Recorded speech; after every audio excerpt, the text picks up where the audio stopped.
1fm.com nsɛm no ɛnam hɔ sɛnea bɛdi kan ɛde ɛto dwa ne nti wokɔ hɔ a wobɛtumi akenkan kaseɛ no ebi na nsɛm a anwummerɛ yi mede ɛbɛso mo yɛmfa seda ɛma aboafoɔ bi no mu Felson's Health College wɔse nurse adwuma no ɛda wakoma so paa anaasɛ medicine counter assistant adwuma no wonye bia wobɛyɛ nanso baabi a wobɛgye nteteyɛ no wakyia ma osika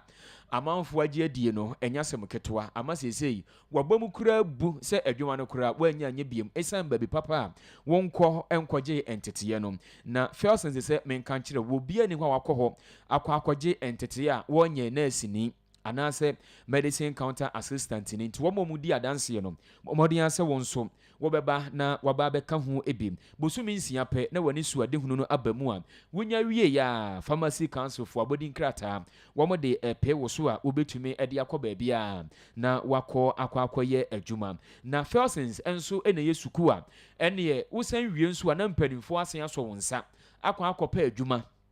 ɛde ama wo ɛnyɛ wo na wo kɔ akɔkyin ɛne na wɔn krataa hyɛ wo matuam na wo kyinya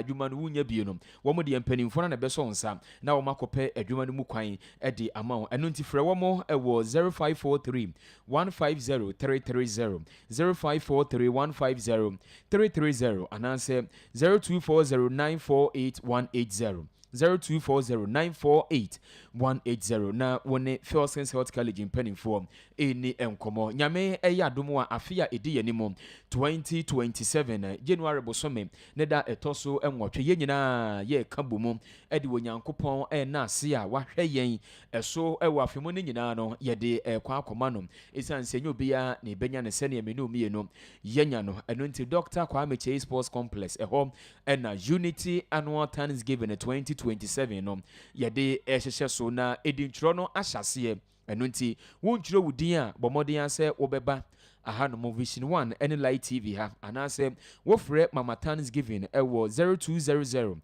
625 652 0200 625 652 na wone no adi nkɔmɔ na wakyerɛ ne sɛ ebia yɛfrɛ me onipa so masi mɛkɔ Unity Annual Thanksgiving ne bintimi pɛsɛ mo ntwiro me din ɛnhyɛ ehuma ne mu a wɔbɛtwiro wudin kama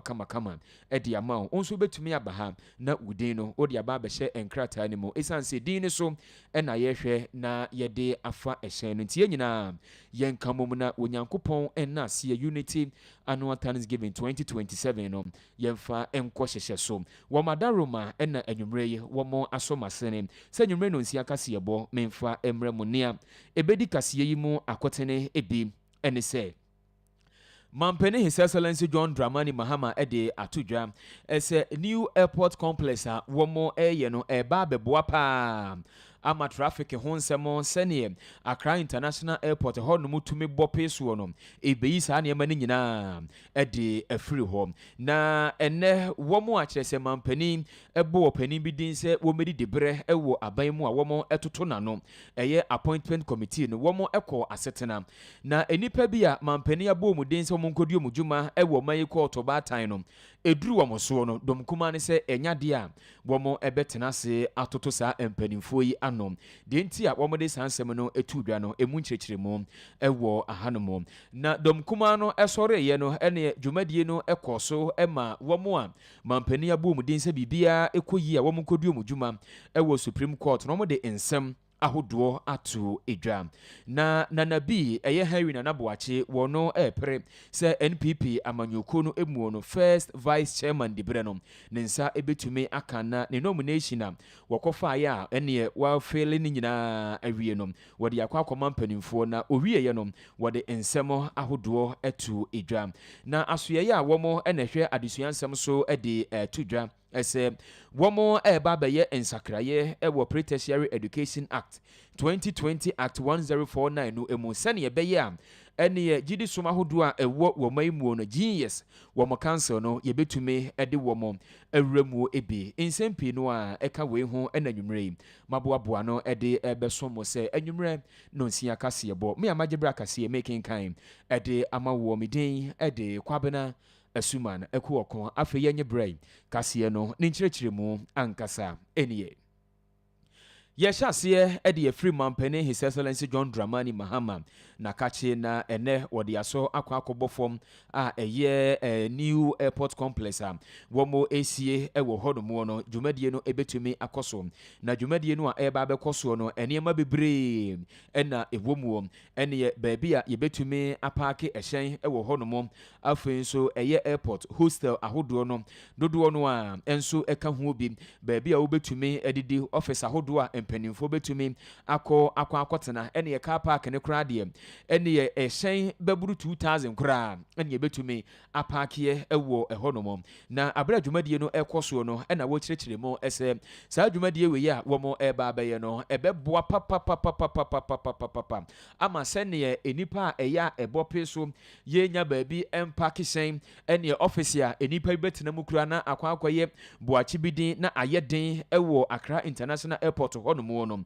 saa ne mani nyina wo mo eba beyi ede afiri ho a eno no ebetumi aboa na mampani ede atodwa se wo mo tena ase ehye yese saa de we emra so no wode abasobode akese akọ ede ama wo mo pa na ne titiru ene soafo wo no ena ehwe akwaniabadie ensem eso no ene wabɔ n'abaso pa ɛwɔ saa dwumadie wei ɛho afei nso stakeholders ahodo a ɛnam wɔ so ɛma dwumadie wei ɛba so no wɔde abasobɔde kɛseɛ akɔ ɛde ama wɔn na wɔde to contractor no a dwumadie wei ɛhyɛ ne nsa animuo ɛsɛ dwumadie wei no a wɔn ɛyɛ no ɛwɔ sɛ contractor no ehu sɛ sika ekomu papa nti enya fei ena wo ba ba ye adwuma no asoye asɛmenye afei kurampo no enema eno no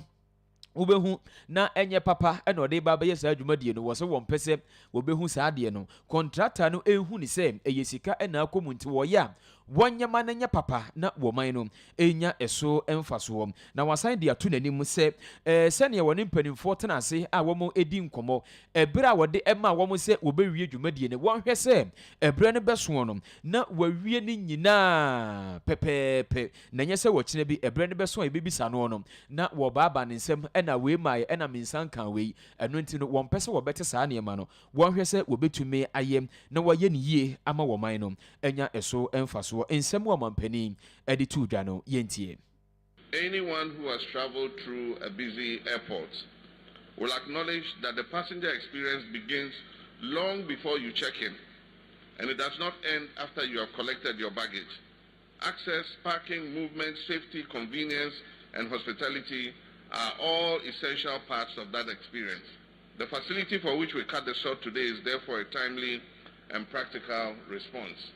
It will provide additional parking, it will improve traffic circulation, it will reduce congestion, and optimize the use of limited land within the airport enclave. By building vertically, we're using space more efficiently while creating room for other services that an international airport requires. Na enuachi ena mampene His Excellency John Dramani Mahama esan echirichiri mu se womo a ene Accra International Airport womo hwe ama eho no mudwumadie atumi akoso Ghana Airport Company Limited Civil Aviation Authority eni eku ahodo a aka no ene womo aboa pa ama womo eye adwuma wo ho a ene womunya ye ya na womo gisika ede afiri amanfo nsem giso womo ehu se wobi tu kwan woye boga ena boga ma me sei unye sei emfa ma me ade krompa obekwa akoto a ebi ade ne ye 10 cedi ubehu ane ye de abunum na ya toma no be te se 100 Ghana cedis ade no na ekoso ewo Accra International Airport ho nenso anomon a ose Ghana Airport Company Limited ena afei so Civil Aviation Authority womo edie no aboa amasa ne ma ne nyina no womo etu ase na wose womo nguso a adwumaso a womo bono womo mo emfa mo oban no na edimbone ya na enipa biem eka edefa woman Ghana ho ne titiriu ene womo emfiri ahanomo a ebi a womo eba bedi holiday bi na womo kokwan a yede womo fa so nyina edimbone ya na womo edebo woman Ghana no yebetumi atu saa eniema no enyina ase yentie nsemo a wode atudwa. The government of Ghana has not given any of the two institutions one single cedi for these projects. I wish to commend the Minister of Transport and all those associated with this project. This is what we want to see. Develop our country, but don't go to Atuforsen and ask for money. As construction commences, I urge the contractor and consultants to ensure quality value for money strict adherence to specifications, and timely completion. Deadlines must be treated seriously, cost controls must be rigorous, supervision must be continuous, identify any challenge that threatens the project schedule or quality early and resolve it promptly. The public must also be kept informed about major project milestones and any temporary changes to traffic arrangements around the airport. Airport users should be given clear advance notice of diversions and other construction-related disruptions. Good communication will help maintain confidence and minimize inconvenience to our passengers. This calls for continuous investment in infrastructure, technology, safety, security, and human capital. It also requires close collaboration between government, Ghana Airports Company, and the Ghana Civil Aviation Authority. Every institution and every worker at this airport contributes to Ghana's image. The welcome at immigration, the efficiency of baggage handling, the cleanliness of our facilities, the management of traffic, and the courtesy of service providers all shape the visitors' first and last impressions of our country. We must therefore cultivate a culture of professionalism, discipline, and hospitality across the aviation value chain. I'm happy that the Ghana Airport Company Limited and the Civil Aviation Limited and other institutions working at the airport are taking a tough stance against soliciting and begging visitors for tips. It reflects very badly on our country. Ladies and gentlemen, government is equally committed to improving air connectivity across the country. We're not only improving the Accra International Airport, we're improving aviation across our country. During my recent visit to the Upper East region, I inspected the site earmarked for the development of the new Bolgatanga Airport. And I'm pleased to announce that preparations are well advanced to start construction of that airport. Ene a yekotie ye mampene His Excellency John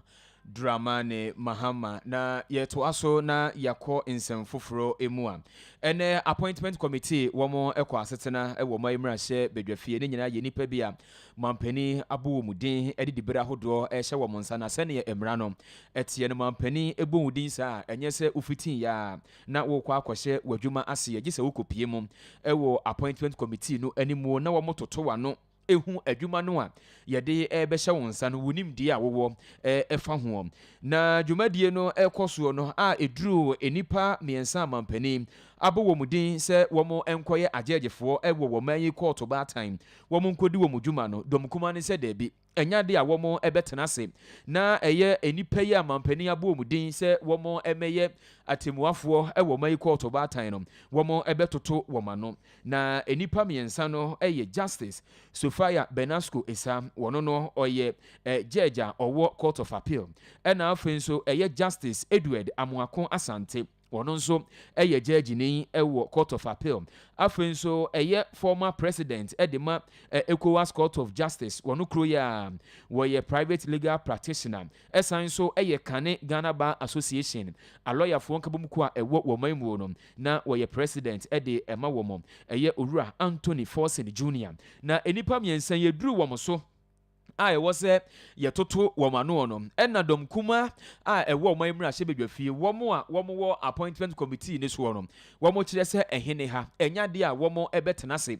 womo ebetoto eye enipa miensan ya mampani abomudin se bibia koyi a womo enkoye atemuafo ewo womayi court obatan no emu na womo ekirekire mu ese wukopie mu ewo womayi court obatan a eye atemuafo a ewo ho kurampo no womo hia bi ewo ho a kire se ye mo dawuro womo meka yese womo hia atemuafo enu nti womo nim die nti a ewo se mampani etumi san bo enipa miensan din se womo mepie mu appointment committee anim na womo entoto womo no se ne ebe yomba akodi womo dwuma ewo eye Supreme Court nti enyade a womo ebetena se ena afenso ohwe timetable a yede ama womo wo se womo di womo dwuma ase ye hye womo so ewo timetable ne so womo abere tie wo se womo sore na womo dwuma hodo a ewo ho no womo ekokoye ntie ehu hia kra se womo ebetena se se womo ebetoto eye enipa miensan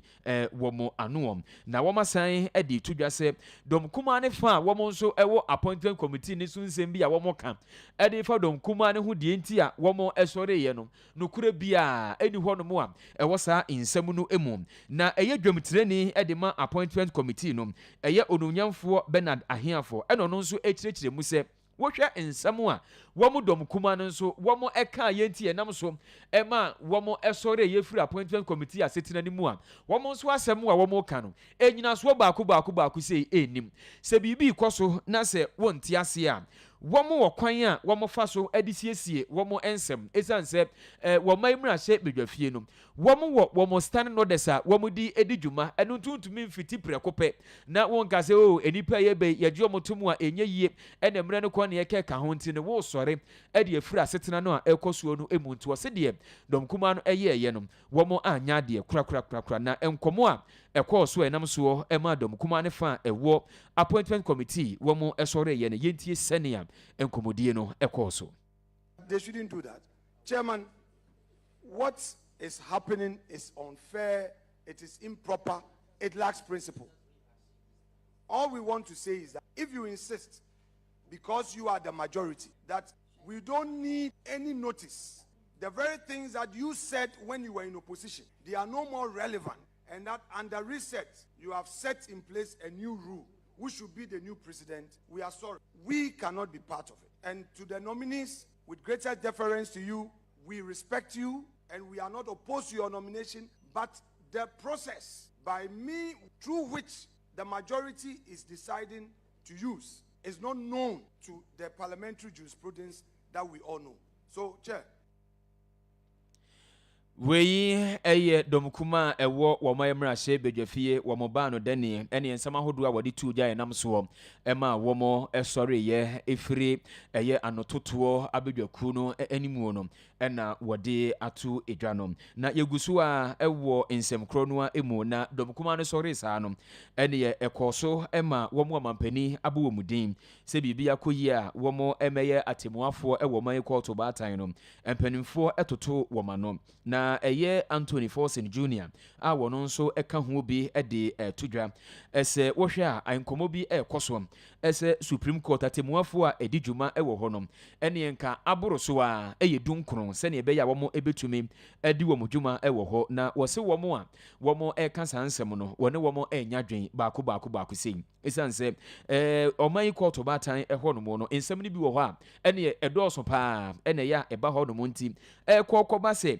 yɛtwa so anaasɛ yɛba abɛpene sɛ atemuafoɔ edunkron ɛmpɛ ɛna wɔn nkɔdi wɔn dwuma ɛwɔ Supreme Court no wɔse ɛbɛha wɔman yi ɛne yɛatemuo adwuma kuo no ɛna afei nso Supreme Court nankasa no mu dwumadi a wɔn ɛdie no ɛbɛha wɔn ɛno nti sɛ nei sɛ yɛde bi ɛka ho na sɛ ebi a asɛm no ɛkɔ so wɔ hɔ na wei ni hɔ a ɔwɔ anamusini a wɔn bɛtumi aba abɛhyɛ n'anan mu a asɛnniɛ no ɛbɛtumi akɔ so nti wakyerɛkyerɛ mu hia ehia a ɛwɔ sɛ yɛde atemuafoɔ no bi ɛka ho na wɔn kɔdi wɔn dwuma ɛwɔ Supreme Court na ɛnkɔba sɛ ɛkɔ akɔba sɛ enipa du nkronkron a ɛna ɛwɔ sɛ wɔn ɛkɔdi wɔn dwuma nsɛm a wɔde ɛto dwa no yɛntie.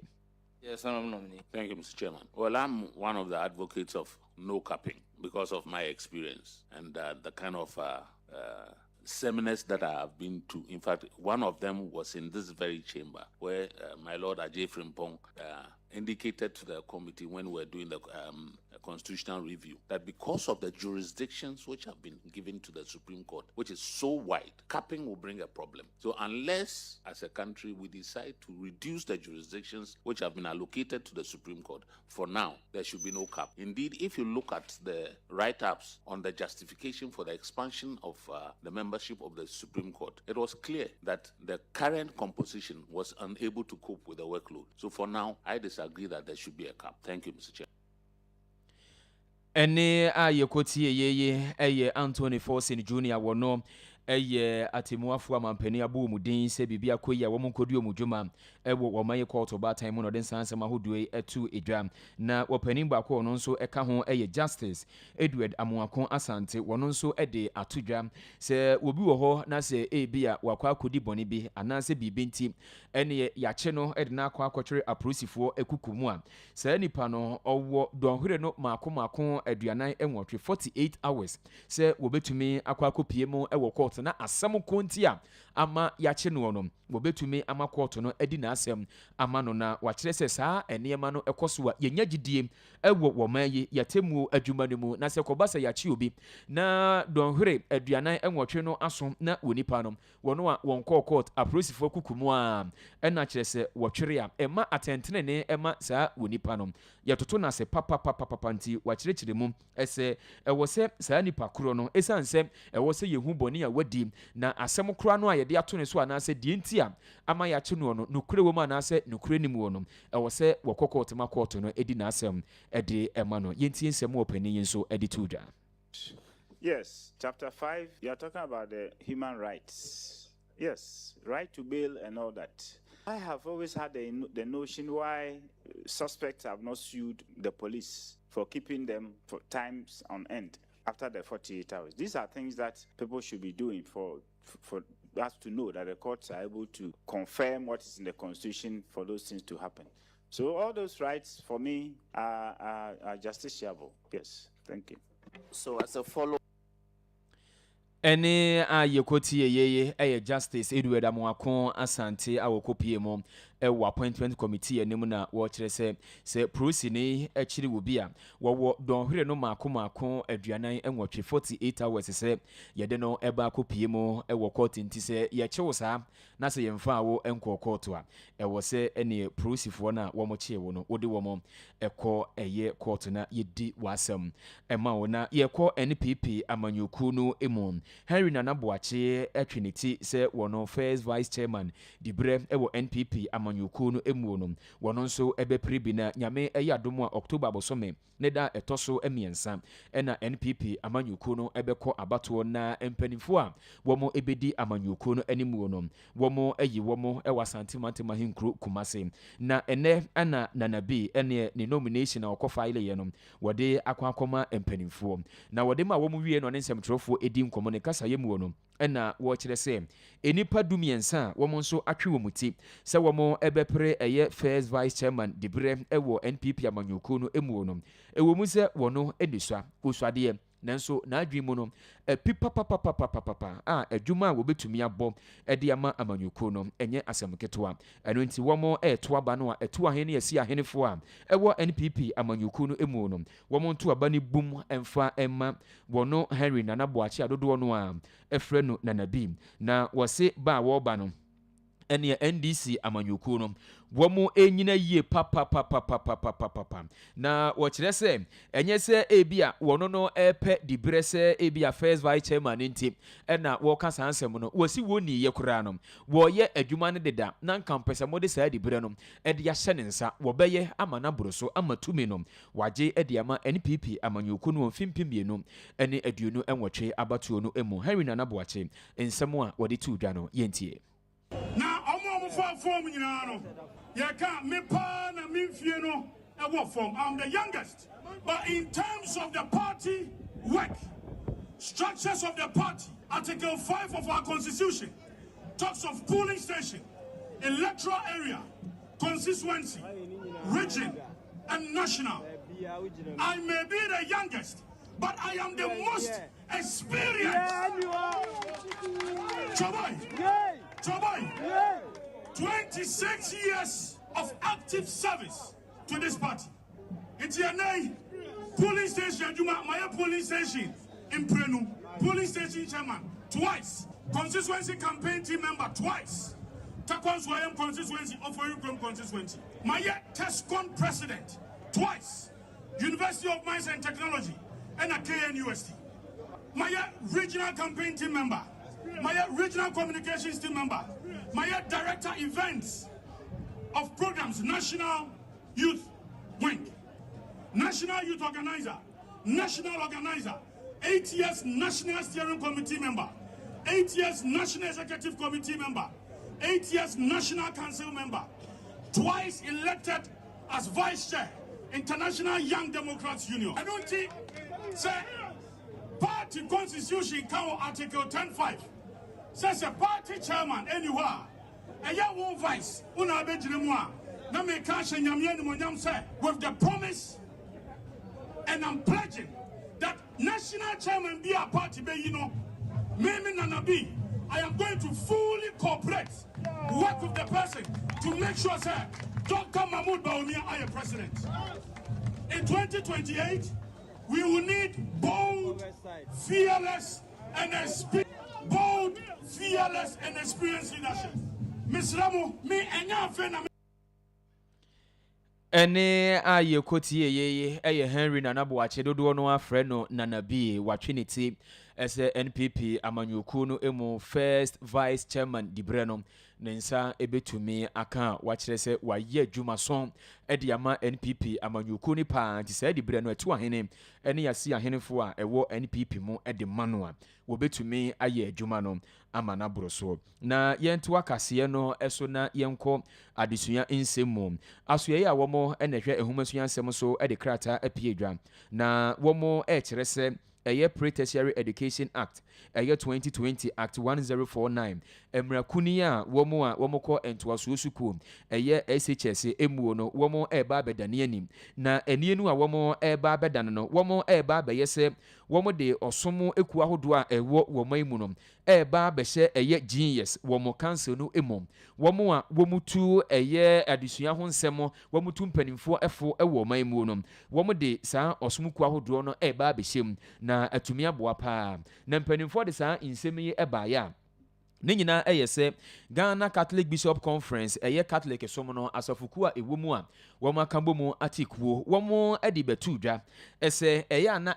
na ha dwene papa ese GS womo council no womo osumuku ahodo no ebia ni so a wombetumi edi afutuo ama empanimfo eno nti se womo padwen womo no a wosumuku bia edi hono mu a eka ho nanso osumuku ahodo no bebre no a enso ewosuku ahodo ni bi womo ewo maimo eno nti die ntina GS womo council no momfa ebi enhyemu wo se ene mode mo hwe ne a ekoso ewo ntoaso suku ahoduo mu enema ensem fata abonefosem ene adwapade ahodo a empanifo ahyehye na disuani wode mrahye ne nsem na kyese wasese adwapade ahoduo ni nyina sese teacher ni ntumi nkoka disuani asem unya koka ya na utwa squad edi amam womo kyese ane ma no a ekoso no ewo se womo de womo ebehyemu bi na kyese womo pafutu a womo so bagi bi edi afiri wosomkuo ahodo no ehom na nsem ye ho na enkrata empanimfo edi ebaaye no womo kyese womo nsem a Ghana Catholic Bishops Conference womo edi tudwa no ato omosum womo hu se ewo se womo ensakraye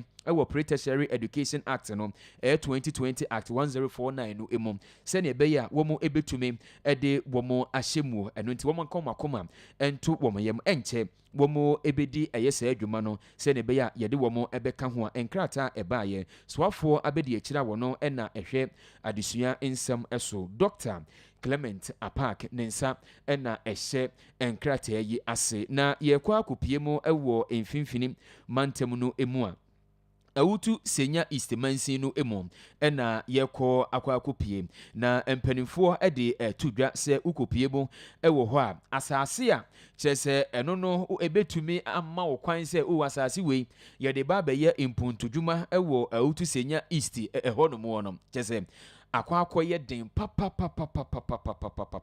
ede ama wo mo eno nti wo mo sere ese wo asase bi ewo ho no mo na se no betumi abo betumi aye impuntudwuma ewo so a ene ubetumi ede abapa na empanimfo impuntudwuma adehia ewo awutu senya east wo mo epenom wo mo nsa ebetumi aka na wo mo san kire se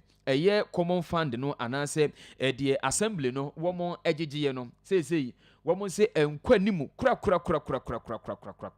enu nti no womo se assembly ni hwe se sika no a womo agigie ewo eho no mo no internally generated fund no wometumi agigi ni yie enye se afei ene ebidi bi kofa ha na bi koyesei we de ba osiwo mekoye na we ni ho na yekeka ho nyina na womo mpese womo beti esan se sika no a womo egigie ewo empatemu eho no mo no eno na kyerese womo de esiesie empatemu ho ema empatemu no emputuo etumi ekoso eno nti wo ho na se wuntuato ye ba bagetuo na wo yese wudwane ye ba bagetuo oziwo medie mintua na empatemu ho no mo no eyewo ena kyerese wo mpene nkoso anase wo mpene yie eno nti wo de to adehia ewo eho no mo animu ese womo hwe sɛ ɛyɛ sika no wɔn gyegye to a ɛwɔ sɛ wɔn ntua no wɔn nsa ebetumi aka na wɔpanin a wɔde saa nsɛm ahodoɔ yi ɛto edwa ɛyɛ mfimfini mantam mu soafoɔ ononyamfoɔ ɛkɔpanin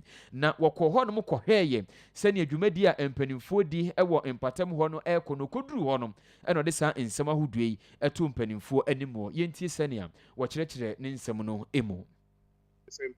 No, from here to the dumping site will be far away, and it's a bit on the finances of the assembly. And so we are trying to reduce the cost by having transfer centers. He has shown a lot of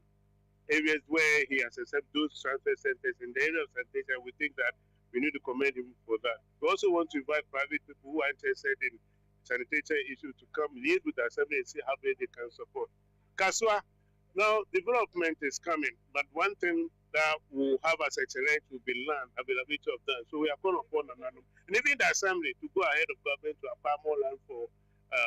developmental projects. Today we had to go to Tamet for check compound. If you look at the land on which the building is, it can tell you that we are struggling for land. And so let's all come on board and see how best we can utilize the resources that come from the common fund. I've also seen that there's a gap. We are not generating enough from the internally generated fund. And that means that people are not paying what they're supposed to pay. And Assembly itself hasn't taken advantage of the numerous opportunities in terms of revenue. They will come and support them with the necessary infrastructure and ɛne a yɛkɔtie yɛ ɛyɛ mfimfini mantam mu soafoɔ ononyamfoɔ ɛkɔ penny na ɛno akyi ɛna mansin krakye a wɔnom ɛwɔ awutu senya east ononyamfoɔ set sɛ wɔnu banene ɛnso ɛde ɛtu dwa sɛ ubu nkonta ɛde kyerɛ baabi a wɔsom anaasɛ mpɔtam a woda wɔn ano a ɛno ne boa paa ama de hyia ɛwɔ mpɔtam hɔ no wɔn agyi wudi ɛno nti ɛma mpuntuo ɛnso etumi ɛkɔ so nti ɛbra no wɔn bɛhwɛ sɛ wɔn bɛtu saa anamɔ no ɛde ama ade hyia a wɔn ɛwɔ awutu senya east mansin no emu yɛntie no. I think accounting to the people, is very crucial for any developmental setup. So before this particular one, young share community engagement for all the electoral areas. We bear 2 months ago, meeting for the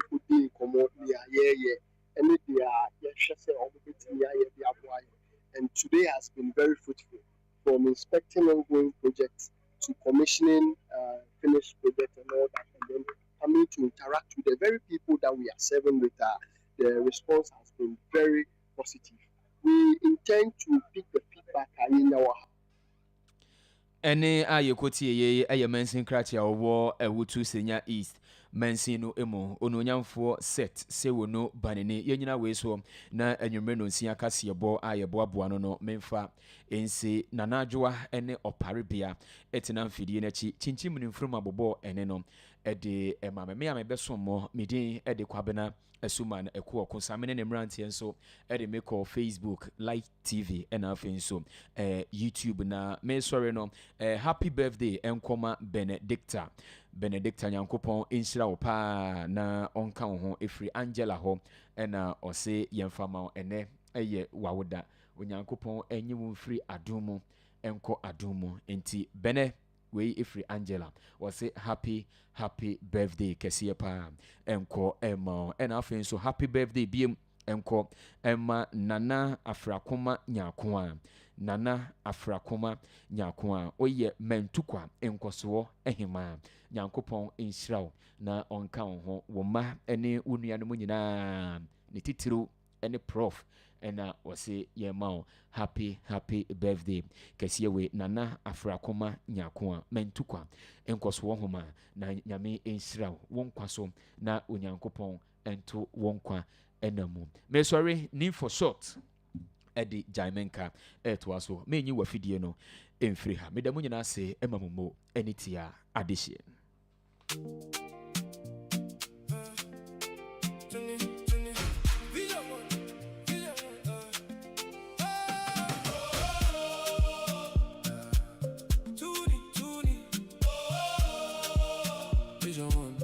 Vision one. Morning in a car, mothers in the taxi, boys at the kiosk, turning up the dial. One voice, one feeling, everywhere we go.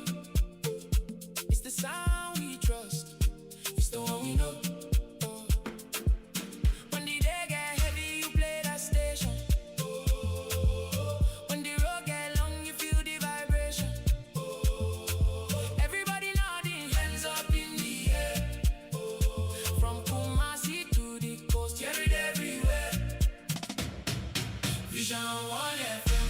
we dey feel 'em. Vision 1 FM, we dey hear 'em. From dawn to the night, you keep us on time. Vision 1 FM, you dey on my mind. At the market corner by the school gate line, in the moving.